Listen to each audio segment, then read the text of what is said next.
प्रणाम, नमस्कार, वंदे मातरम। मैं गजेंद्र प्रसाद मधुबनी से आपका भाई, और आज फिर आपसे मिलने में बहुत ही अच्छा लग रहा है। और आज फिर बातें होंगी आओ चले शिव की ओर। जी हाँ, आओ चले शिव की ओर साहब श्री के द्वारा लिखा गया एक आध्यात्मिक ग्रंथ, जिस ग्रंथ को हम शिव शिष्य बिल्कुल ही आदर और सम्मान से रखते ही नहीं हैं, उसे पढ़ते हैं और साहब श्री जैसे बोले हम लोगों को उस तरह से करते हैं। इसमें लिखी हुई बातें आज ही नहीं, आने वाले करोड़ों साल में प्रमाणित होती रहेगी कि साहब श्री जो बोले हैं वो बिल्कुल ही आज के आध्यात्मिक जीवन यापन के लिए बहुत ही जरूरी है। तो आइए हम सभी आओ चले शिव की ओर पढ़ते हैं, और फिर संख्या है 208 और इस अध्याय का नाम है आओ चले शिव की ओर। स्वयं को शिव शिष्यता में गुरु घोषित करने अथवा अघोषित गुरु का आचरण करने की चेष्टा शिव की शिष्यता के मूल उद्देश्य को ही खंडित एवं कलंकित करती है। मैं शिव चर्चाओं में कई बार कविवर माखनलाल चतुर्वेदी जी की 2 पंक्तियां उद्धृत करता रहा हूं।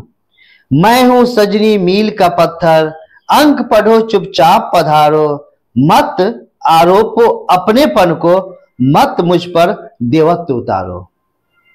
मैंने पाया है कि शिव शिष्यों द्वारा अन्य शिव शिष्यों से अलग मेरे प्रति आवश्यकता से अधिक सम्मान और श्रद्धा का भाव प्रदर्शित किया जाता है।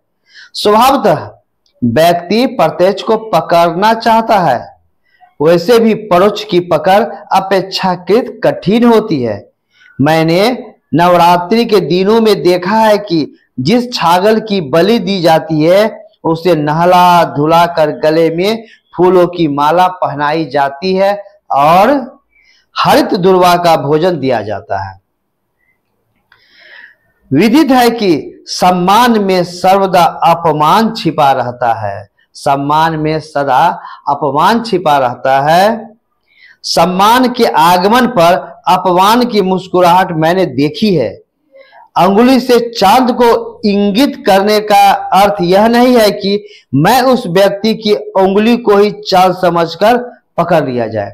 कोई हमें चांद दिखा रहा है, इसका मतलब यह नहीं है कि हम उसकी उंगली को पकड़कर चांद समझ लें। साहब श्री हमें शिव गुरु की बात बताए हैं कि शिव से जुड़ने की बात बताए हैं, तो हम साहब श्री को ही पकड़ करके नहीं बैठ जाए। हमें साहब श्री की जो विचार है उस विचार पे आगे बढ़कर उस परमपिता परमेश्वर शिव तक पहुंचने में इस बातों को सहयोग लिया जाए। शिव की शिष्यता में प्रारंभ से ही यह कहा जाता है कि किसी भी शिव शिष्य को गुरु बनने का अधिकार नहीं है और भविष्य में भी नहीं होगा। भले ही वो लोग स्वयं घोषित गुरु हो जाए अथवा अघोषित, किसी को गुरु बनने का अधिकार साहब श्री नहीं दिए हैं। कहा जाता है कि शिव शिखर के शासन का विरोध करते हैं। शिव शिखर के शासन का विरोध करते हैं, यानी शिव शिष्यता में वर्चस्व कायम नहीं कर सकते हैं। यह नहीं कह सकते कि मैं बड़ा हूं, मेरे आदेश से कुछ किया जाए, नहीं। साहब कहे हैं इसीलिए कि शिव शिखर के शासन का विरोध करता है, तभी तो सामान्य जन ही उनके आभूषण है। शिव के शिष्यों को भी मनसा वाचा कर्मणा सामान्य जन ही रहना होगा यदि उन्हें शिव का शिष्य अथवा शिव का गण बनना है। तो ऐसा नहीं है कि शिव के गण अदृश्य जगत के प्राणी मात्र हैं। पृथ्वी का मानव भी भगवान शिव के गण हैं। पृथ्वी के मानव भी भगवान शिव के गण हैं। मानव रूप में गण वे ही हैं जिनका मन विशाल होता है। मानव रूप में गण वही हैं शिव के जिसका मन विशाल होता है। उनमें करुणा, दया, सादगी और साधुता का वास होता है तथा शिव उन्हें प्रिय होते हैं। शिव का व्यवहारिक एवं दार्शनिक पक्ष उनको लुभावना लगता है। सर्वदा यह स्मरण रहे कि शिव गुरु हैं, शिव शिष्य नहीं। इस बात का हमें ध्यान रखना है कि शिव मेरे गुरु हैं, शिव शिष्य नहीं हैं, शिव गुरु हैं। हमें सामाजिक उत्तरदायित्व के साथ शिव की ओर चलने हेतु अग्रसर होना होगा। भगवान शिव साधुता की पहली और अंतिम पहचान है। भगवान शिव साधुता की पहली और अंतिम पहचान है, उसकी पराकाष्ठा है।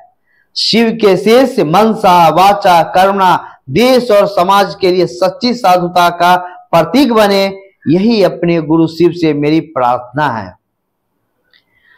महानिर्वाण तंत्र में जो उल्लेख मिला है उसका हिंदी रूपांतरण है, हे प्रभु आप सभी को आश्रय देने वाले हैं।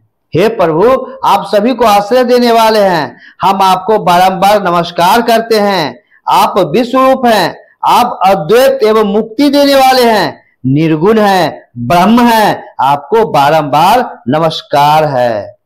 हम आपकी शरण में जाते हैं, हम आपकी शरण जाते हैं, आपका वर्णन करते हैं।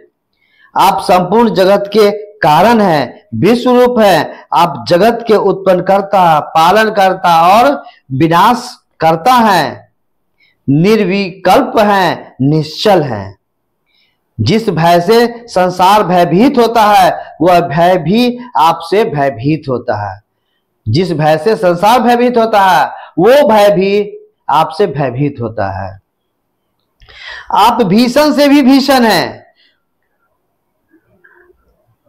सभी प्राणियों की गति हैं, पावन से भी पावन है, महान पद धारक के आप नियंत्रक हैं, कोई परम है आप उससे भी परम हैं, आप रक्षकों के भी रक्षक हैं।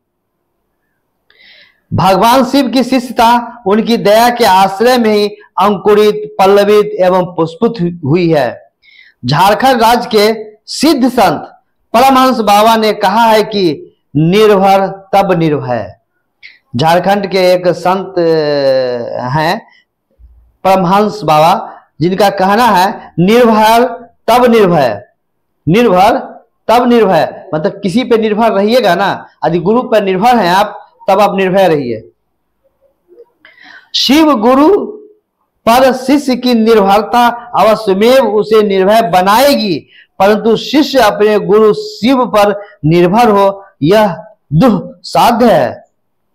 शिव संपूर्ण चराचर जगत के कारण और आश्रय दाता है। अपने शिष्यों को शिव ही अभय वर देंगे।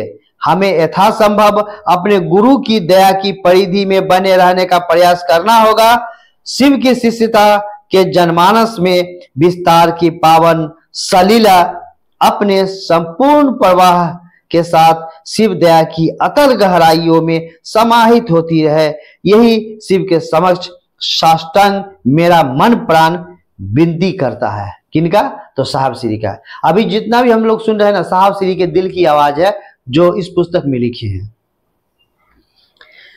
हमें सतत प्रयास करना है कि व्यक्ति के ध्येय की प्रत्यंचा पर शिव अनुगामी चिन्मय भावों का संधान किया जाए। इस लाइन को फिर से सुन लीजिए। हमें सतत प्रयास करना है कि व्यक्ति के ध्येय की प्रत्यंचा पर शिव अनुगामी चिन्मय भावों का संधान किया जाए। आओ चले शिव की ओर। यह न उद्घोष है, न जयघोष और न उपदेश, अपितु मानव का शिव की ओर उन्मुख होना है। व्यष्टि का नकाब हटाकर समष्टि की ओर चलना है। यह मन की दिशा है, सांसों की अवनीति है जो निरंतर गतिमान है।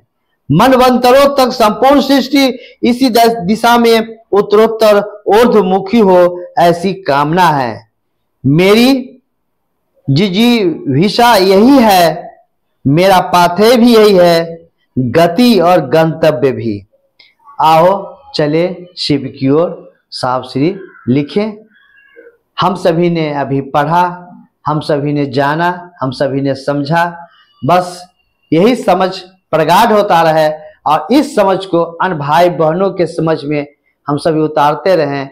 वो भी शिव की ओर बढ़ेंगे, मैं भी बढ़ूंगा। साहब कहे ना कि नए लोगों को आप अपने से आगे बढ़ाइए, नए लोगों को अपने से आगे बढ़ाइए, आप स्वयं आगे बढ़ते चले जाएंगे। तो इसी के साथ आज की इस वीडियो के ही विराम देते हैं। फिर मिलते हैं अगले वीडियो में किसी और विषय के साथ। तब तक आप सभी को प्रणाम, नमस्कार, वंदे मातरम।